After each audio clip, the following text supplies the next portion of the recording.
बिस्मिल्लाहिर्रहमानिर्रहीम। अस्सलाम वालेकुम। सारा इन द किचन में खुश आमदीद। आज मैं लेके आई हूँ आपके लिए मज़ेदार किस्म की इमली की खट्टी मीठी चटनी।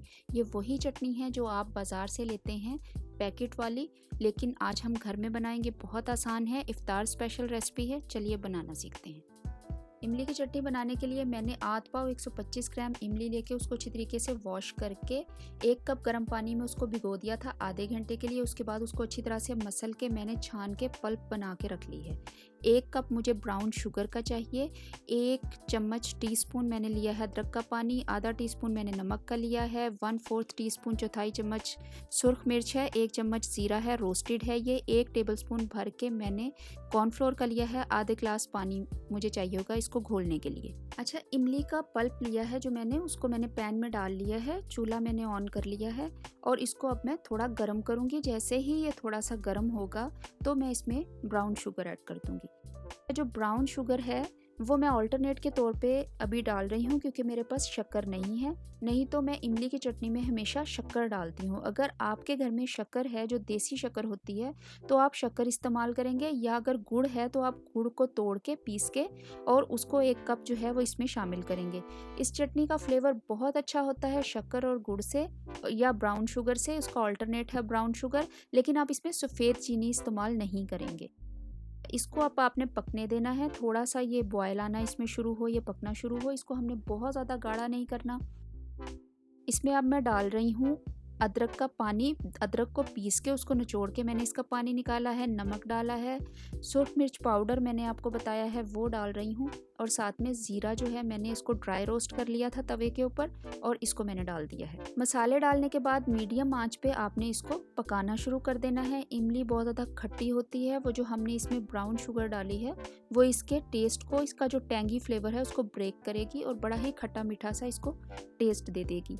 लेकिन सफ़ेद चीनी जो है वो मैं कभी भी इमली की चटनी में, इस वाली इमली की चटनी में जो खट्टी मीठी सॉस अदरक वाली बनाती हूँ उसमें मैं नहीं डालती हूँ। बहुत ही कम इंग्रेडिएंट हैं, थोड़े से हैं। और दही बल्लों पे और जो पापड़ी चाट है उस पे, और रमज़ान में हम बहुत सारी चीज़ें ऐसी बनाते हैं जिसमें हम इमली की चटनी का इस्तेमाल करते हैं, तो ये उसके लिए बेहतरीन ऑप्शन है। इसको आप बना के रख लें। 1 बॉटल जो है वो फ्रीज़र में रख लें। मैं हमेशा इस तरह करती हूँ कि इमली की चटनी वो बनाती हूँ तो उसको जो बॉटल्स हैं वो फ्रीज़ कर देती हूँ। सिर्फ वो बॉटल बाहर निकालती हूँ जो कि मैंने इस्तेमाल करनी हो रेगुलर यूज़ के लिए, क्योंकि इमली की चटनी जो है वो जल्दी ख़राब हो जाती है। चाहे आप स्टेरलाइज बॉटल्स कर भी लें, फिर भी आप इसकी जो इजाफी बॉटल्स हैं उनको फ्रीज़र में रखा करें। इसको पकने देना है। ये पकती रहेगी थोड़ी थोड़ी और ये गाढ़ी होती रहेगी। हमने इसको बहुत ज़्यादा गाढ़ा नहीं करना। जब हम चीनी शक्कर वगैरह ज़्यादा डालते हैं तो जब हम उसको बहुत ज़्यादा पका लेते हैं उस चीज़ को, तो वो कड़वी हो जाती है या दोबारा से वो चीनी जो है वो क्रिस्टलाइज होना शुरू हो जाती है। साथ साथ आप इसका टेस्ट भी कर लीजिएगा कि अगर आपको नमक या मिर्च थोड़ी सी कम ज़्यादा लगे तो आप इसमें ऐड कर सकते हैं। मुनासिब सी गाढ़ी हो गई है तो जो 1 चम्मच मैंने कॉर्नफ्लोर का लिया था उसमें मैंने आधा कप पानी का डाला है और उसको अच्छे तरीके से घोल के अब मैं अपनी चटनी में ऐड करूँगी।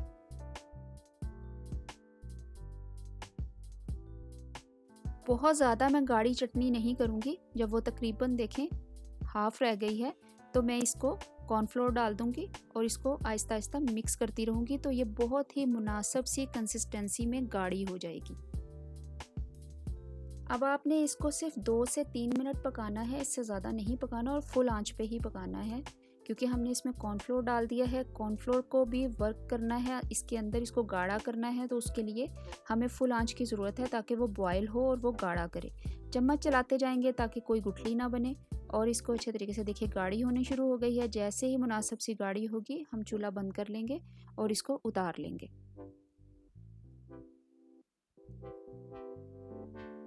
चलिए, बस इतनी मुनासिब सी गाढ़ी काफ़ी है। चूल्हा मैंने बंद कर दिया है और उसको मैंने चूल्हे से उतार लिया है और इसको थोड़ा सा हम कूल करेंगे, रूम टेम्परेचर पे लाएंगे। अभी मैं आपको एक छोटी प्याली में निकाल के दिखाऊंगी कि किस तरीके से इसकी कंसिस्टेंसी कितनी है। ये बहुत ज़्यादा ठंडी नहीं हुई, सिर्फ थोड़ी सी कूल हो गई है। अभी यह ल्यूकवार्म है, तो अभी जितनी ये ज़्यादा ठंडी होगी थोड़ी सी और गाढ़ी हो जाएगी। इसको मैं प्याली में निकाल के दिखाती हूँ। मैंने अपने जो घर में पुदीना, धनिया, हरी मिर्च, लेमन वगैरह इस तरह की चीज़ें मैं हमेशा लगाती हूँ, आप भी लगाया करें क्यारियों में। ऑर्गेनिक चीज़ का अपना ही मज़ा होता है। वहाँ से मैंने एक छोटा सा बंच पुदीने का तोड़ा है, उसको वॉश करके ऊपर लगाया है। देखें, ज़बरदस्त किस्म की इमली की चटनी रेडी है। इफ्तार स्पेशल है ये। रमज़ान शरीफ में हम बहुत सारी चीज़ें बनाते हैं जिनके साथ इमली की चटनी जाती है। तकरीबन हर रोज़ ही कुछ ना कुछ बन रहा होता है, तो इसको एंजॉय करें, बनाएं, फ्रीज़ करके रखें, रमज़ान शरीफ में इस्तेमाल करें। मेरे चैनल को सब्सक्राइब करना मत भूलें। मेरी वीडियो को लाइक भी किया करें और अपनी फ्रेंड्स एंड फैमिली के साथ शेयर भी किया करें। बहुत शुक्रिया।